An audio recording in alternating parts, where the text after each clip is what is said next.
This is Mark Gunn Media. Hit it! Welcome to Gunshots Straight from the Hip. I'm your host, Mark Gunn. The views expressed on this program are those of the host and guests and not necessarily reflective of anyone or any entity associated with this broadcast. This episode: why blacks are not obligated to teach white people about racism. I want to personally thank everybody who has subscribed to the podcast, and remember, you can download it at markgunmedia.com, iTunes, Spotify, iHeartRadio, YouTube, Google Podcasts, envisionradio.com, or wherever you download your podcasts. I also want to thank those of you that listen from anywhere in the U.S. and around the world. Bonjour to our listeners in France. Guten Tag to those of you listening in Germany. To my friends in Ireland. Dia Huch. Apa kabar Indonesia. Konnichiwa Japan. To my family in Nigeria. In Leo. Hello to my neighbors to the north in Canada. Hello Bangladesh. Hola to my friends in Brazil. G'day in Australia. And hello to those of you listening in the UK. We would love to hear from you, and you can reach out to us by going to our website at markgunmedia.com or through envisionradio.com. You know, it occurs to me that in my 59, almost 60 years of life, America's done some amazing things.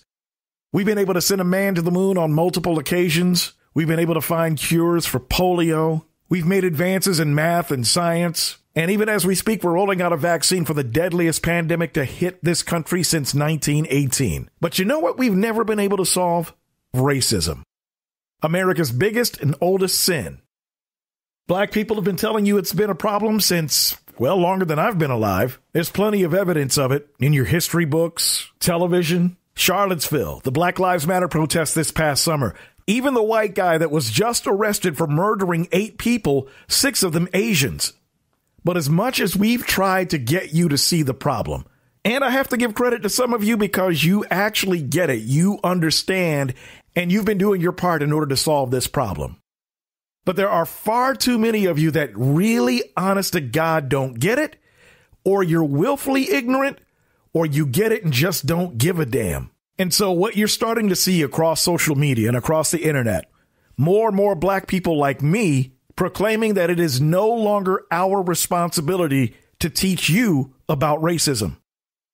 You've got more than 400 years of your own history to back it up, to learn from. However, in this episode, for those that honestly want to learn, we've got a few experts. But I feel like you do need a reminder as to what racism is and what it isn't. So let's push through the discomfort. Don't worry, you can do it. We're going to talk about racism. Well, the dictionary defines racism as the hatred or intolerance of another race or races. Well, yes, but racism's a little more complicated than that. The dictionary offers a very simple explanation because it's just the dictionary. If you want to understand racism, you need to talk sociology. And sociology explains racism as a combination of prejudice and power. Well, isn't that just convenient? Let's just ignore what the dictionary says. No, we're not ignoring the dictionary, just going a little deeper. Think of it this way. If your car breaks down, you don't look up car in the dictionary to try and fix it, you go to a mechanic. So when it comes to getting the nitty-gritty of understanding how racism works, I say we should probably defer to sociologists, because, you know, they study how people, organizations, and institutions work. It's kind of their job. So here are 5 things everyone should understand about racism. Talking about racism is so exhausting. It's like no matter what I do or what I say, someone's gonna call me a racist. Good people can unintentionally say and do racist things. Racism isn't just burning crosses and racial slurs. It's not always a conscious hatred or dislike. People automatically associate saying something racist with being a bad person. And while we can agree that being racist is bad, good people can say racist things or just wind up supporting racist institutions and practices without even realizing it. Oh, so now it's my fault if I accidentally do something. We're not playing the blame game here, but accidents can still be hurtful. It's important to remember that intent isn't the issue, it's the impact. Like if I accidentally step on your toe, it's an accident, but it still hurts. And I can't just pretend that I didn't step on your foot. I have to acknowledge it, say that I'm sorry, and be more careful with my big ass feet. If you want to get technical, there's really no such thing as race. We are all the human race. It's a social construct.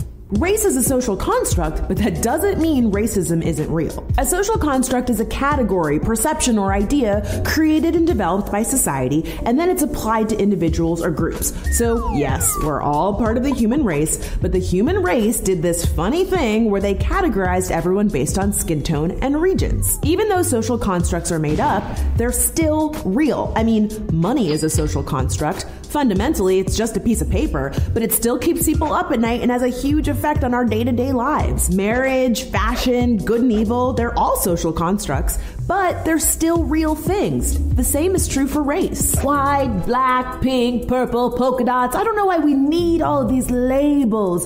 Let's just not see race. Just see everyone the same. Colorblindness is not going to fix racism. It's a good idea in theory, but ignoring race is not going to solve racism.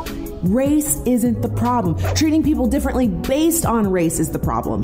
It's okay to see my race. I mean, it's kind of hard to ignore how someone looks. There's nothing wrong with seeing our differences. Our differences make us kind of cool.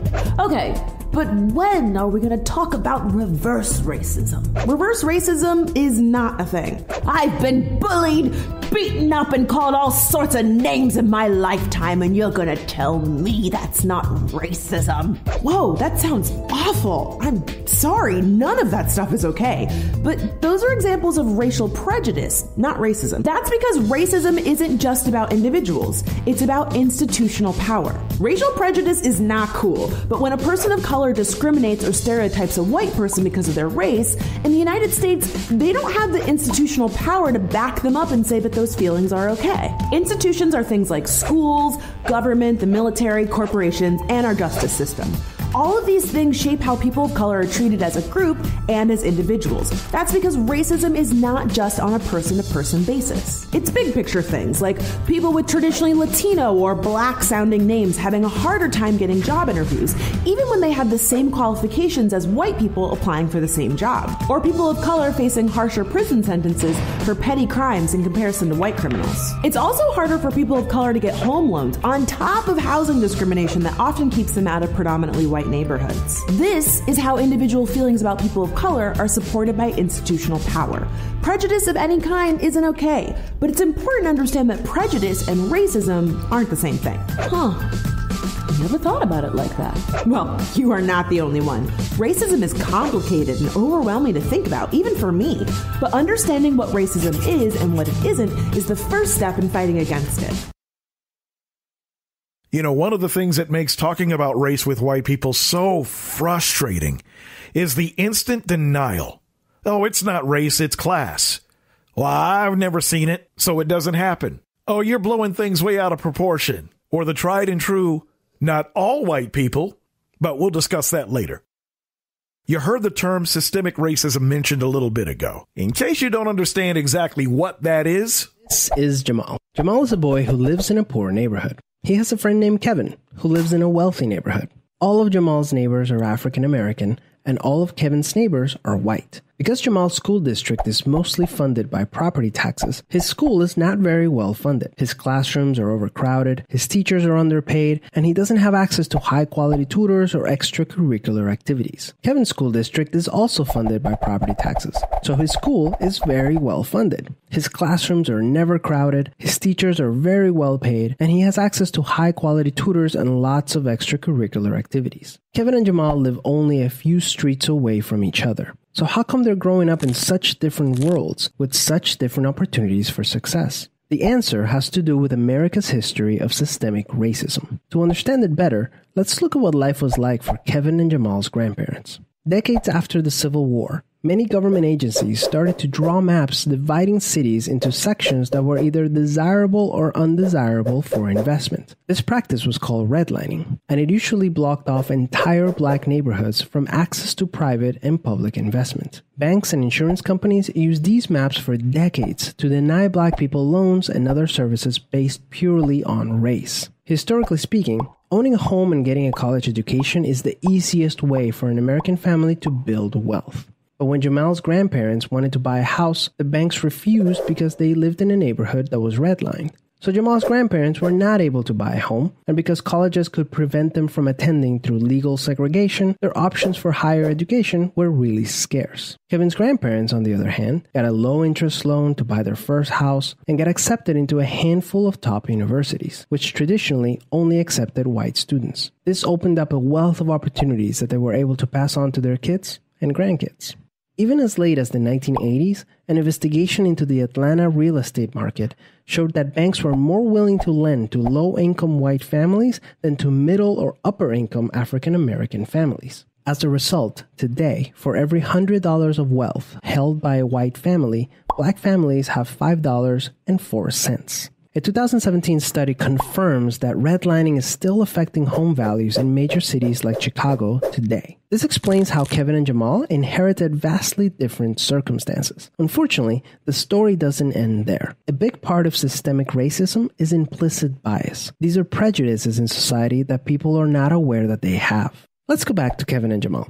Against all odds, Jamal manages to be the only student from his high school to get accepted into a great university, the same one that Kevin and his high school friends are attending. But after Kevin and Jamal both graduate, Jamal notices that his resume isn't drawing as much interest as Kevin's, even though they graduated from the same program with the exact same GPA. Unfortunately for Jamal, studies show that resumes with white-sounding names get twice as many callbacks as identical resumes with black-sounding names. Implicit bias is one of the reasons why the black unemployment rate is twice the rate of white unemployment, even among college graduates today. You can see evidence of systemic racism in every area of life. The disparities in family wealth, incarceration rates, political representation, and education are all examples of systemic racism. Unfortunately, the biggest challenge with systemic racism is that there's no single person or entity responsible for it, which makes it very hard to solve.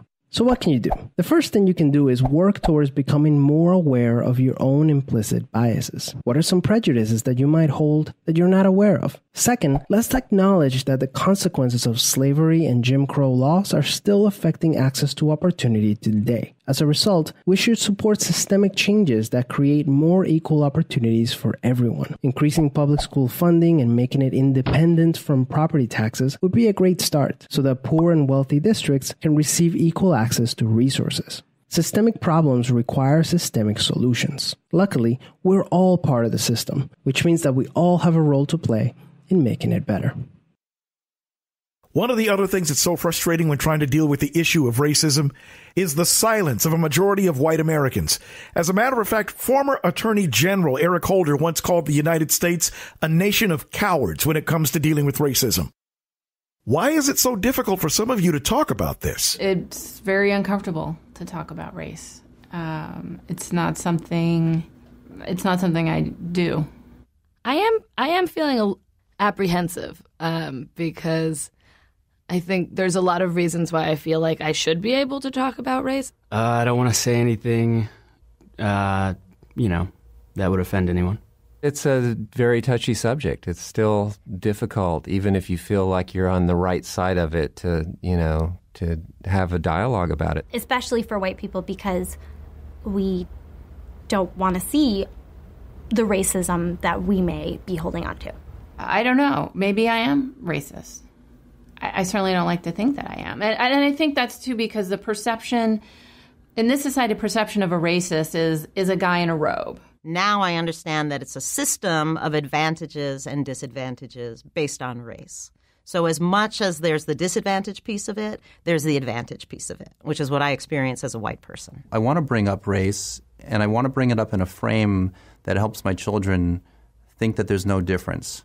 But the mere fact that I might be bringing it up could suggest that there is a difference. I remember asking a friend of my father's who's black why he was called black, because his skin was brown.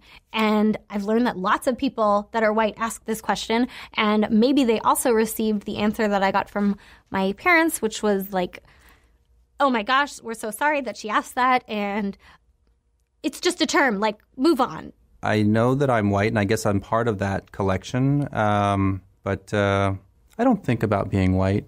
I don't. I really did not know that I had a racial identity. I knew I was white.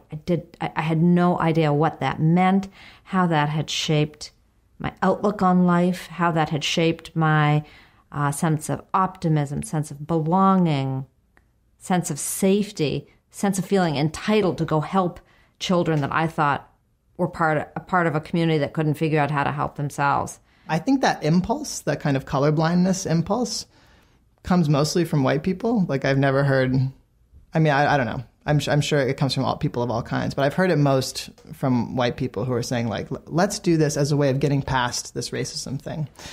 And I think in part it comes from a sense of shame and guilt about what racism has done and kind of how racism was built by white people. I don't want to be ashamed of being, and plus I'm a male. It's like every group out there can be pissed off at me because I'm white and a male.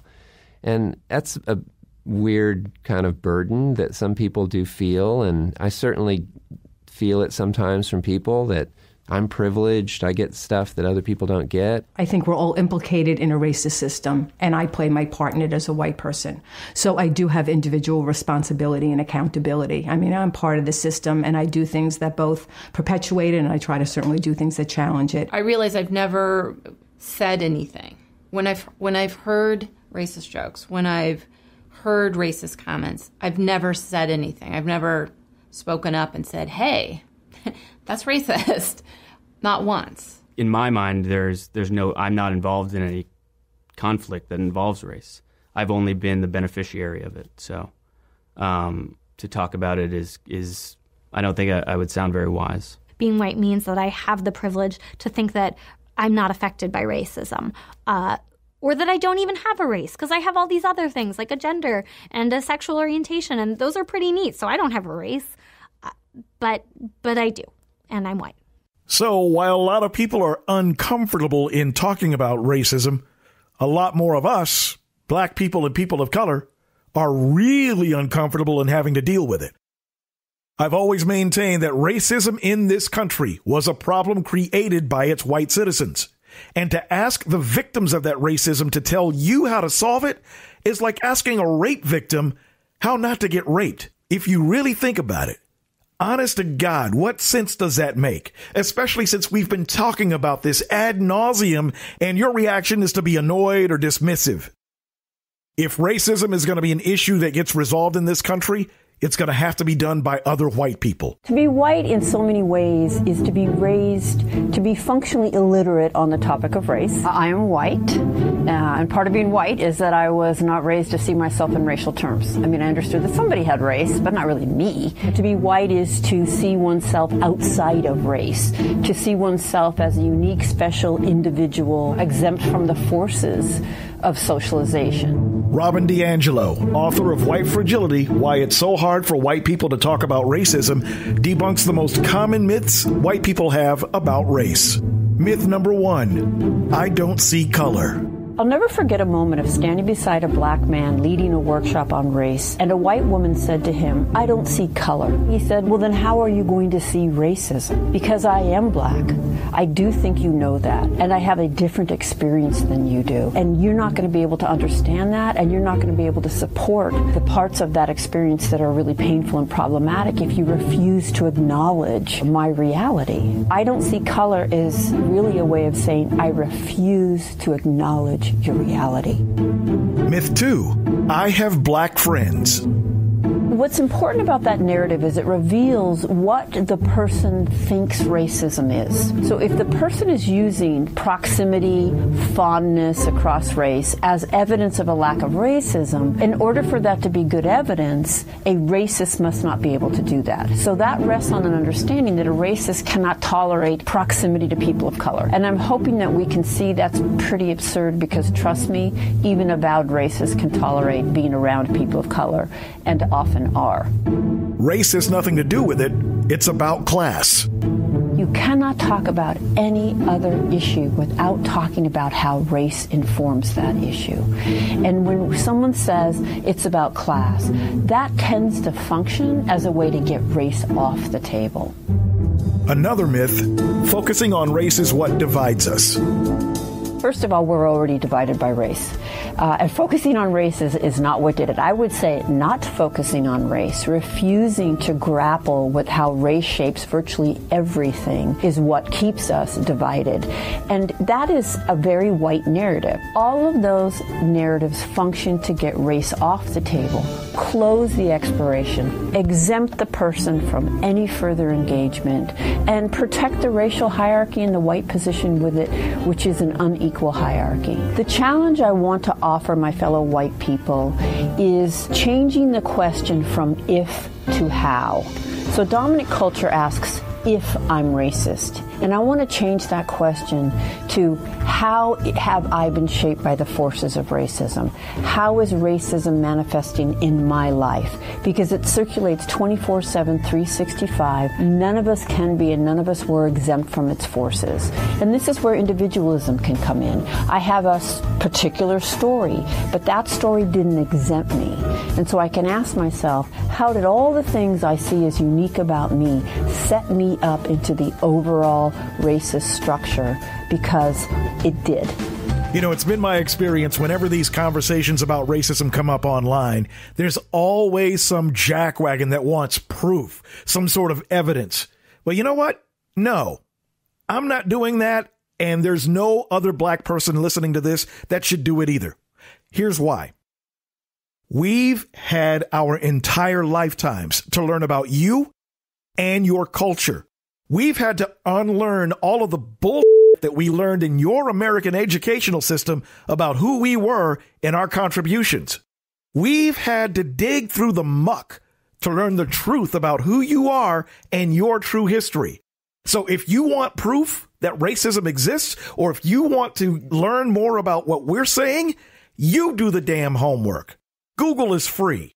As a matter of fact, author Rennie Edo-Lodge wrote a book about this called Why I'm No Longer Talking to White People About Race. I'm told I was 4 years old when I turned to my mum and I said, well, you know, when am I going to turn white? I was consuming and engaging with media and culture around me, a lot of cartoons, a lot of kids' TV, comics, etc., and well, all the good people were white, and I considered myself to be a good person. I realized at that early age that to be white was to be human. I was attempting to discuss race in white-dominated circles and really getting nowhere. I wrote a blog post. I titled it, Why I'm No Longer Talking to White People About Race. Let's say we were having a broad conversation about inequality. As soon as I tried to raise the topic of race, there was an almost immediate clamp down, shut down, denial from my conversation partner. They tried to find ways to convince me that absolutely no, race had nothing to do with it, that actually I had a chip on my shoulder, and that, you know, why was I trying to make everything about race?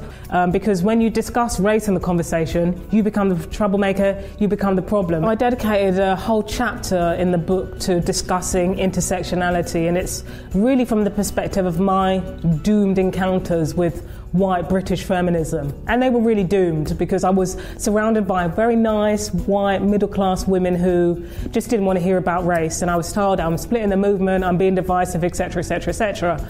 And that was really a galling time for me because I don't really have the option of separating these two issues. In Britain, power is still very white here. Black and minority ethnic people are about 14% of the population, but that definitely is not reflected in the corridors of power, in who shapes culture, who shapes politics, who shapes the arts. No one's asking the gatekeepers to examine their own prejudices and ask, well, why aren't you recruiting people who are not like you and not from your background? I heard a great quote, and I can't remember who said it, but the person said, you know, you can't ask me why I haven't been invited to the party. You have to ask the host. If you're sincere about wanting to learn, I highly recommend that you pick up her book. Another book that you may find a little difficult to read but worthwhile is called Uncomfortable Conversations with a Black Man, written by Emmanuel Achbo. The book actually started off as a YouTube series that you can see online right now. The first question I've seen a lot of, why are you all rioting? I understand protesting, but why riot? And to that I submit this. MLK said that rioting is a language of the unheard. For years, black people have tried peacefully protesting, going back to 1965 and before with the Selma March, and that didn't work. And then in 2016, Colin Kaepernick, he took a knee, and that agenda got moved to a flag, which was never the goal. He just wanted to raise awareness on social injustice. So that didn't work. And so now we've seen riots because black people and hurt people are trying to get the attention of the oppressor. They're trying to raise awareness of the oppression. I was biking around Lake Austin the other day, and there was a white girl about 15 meters ahead of me. And as I'm on my bike, I say to her, on your left, because I want to notify her I'm coming so that she can change her course of action. I get 10 meters away and I increase my voice, on your left, because she had yet to move. I get 5 meters away and she's still there, and I say, on your left, because I realize if she doesn't change her course of action, there will be a collision. And as I approach her, I yell, on your left, and we collide. My goal was never to hit her, but because she had her headphones in, she didn't hear me, and so she didn't change her course of action. I believe that that's the same thing black people are doing now. 1960s, we're yelling, we're oppressed. But the course of action wasn't changed. And so we again yell, we're oppressed, but the course of action wasn't changed. And so again we yell, we're oppressed. And now you see the collision that's occurred in America. So while I don't condone rioting, and I'm sure you don't either, because for the most part, black people and others that are looting and rioting destructively, they're burning down their own homes. But when you think about the 5 different stages of grief, you come up to one stage, which is called anger. And sometimes emotions, they don't know their actions. You know, another question I get from my white friends, they ask me, why do you think white privilege exists? And I say this, if you and I were in a race, and the official at the start line, they held me back for the first 200 meters.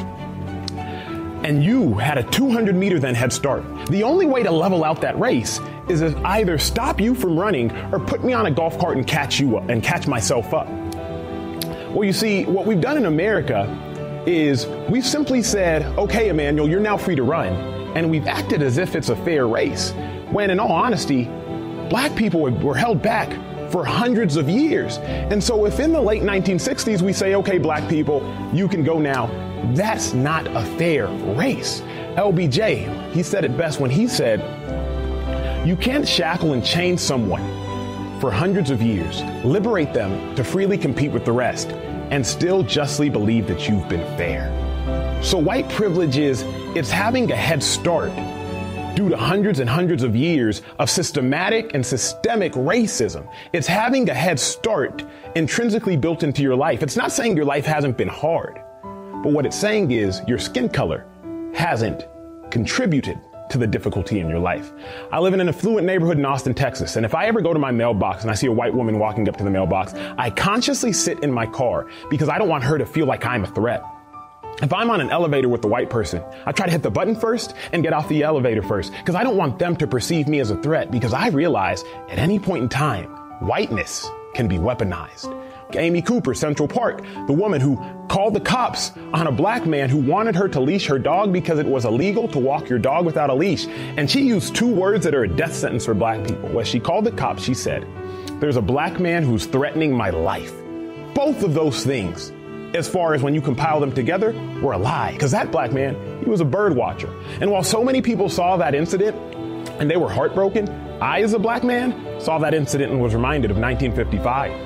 Emmett Till, 14-year-old boy who was lynched, mutilated, and killed by 2 white men because a white woman made a false claim saying that he flirted with her. In 2017, that white woman recanted that story. In 1956, the 2 white men that killed him, they got off.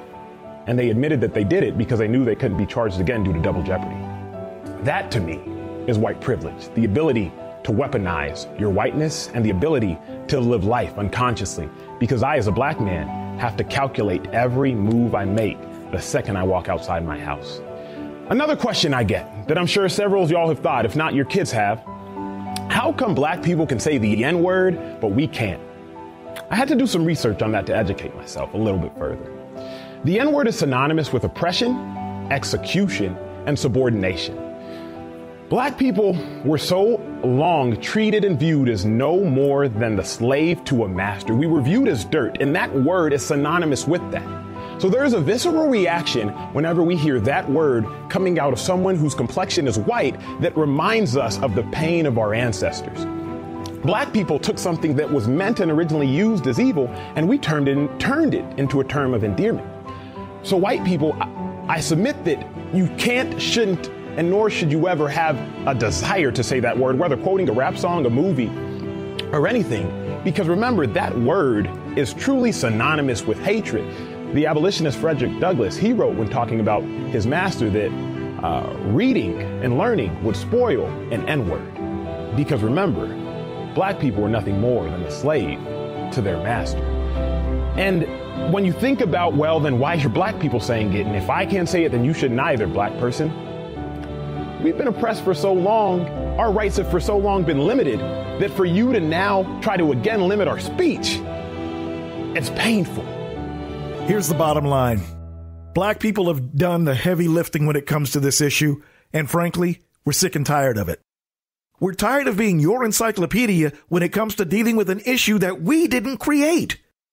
It's time for you to do the work. Besides, what choice do you really have? You've been listening to Gunshots Straight from the Hip. The views expressed are those of the host and guests and not reflective of any business entity or anyone associated with this broadcast. If you have any comments or want more information on how to be a sponsor, log on to our website at markgunmedia.com or call us at 502-407-0283. That's 502-407-0283. Thank you for listening. Mark Gun Media. No hype, no hoopla, just damn good work.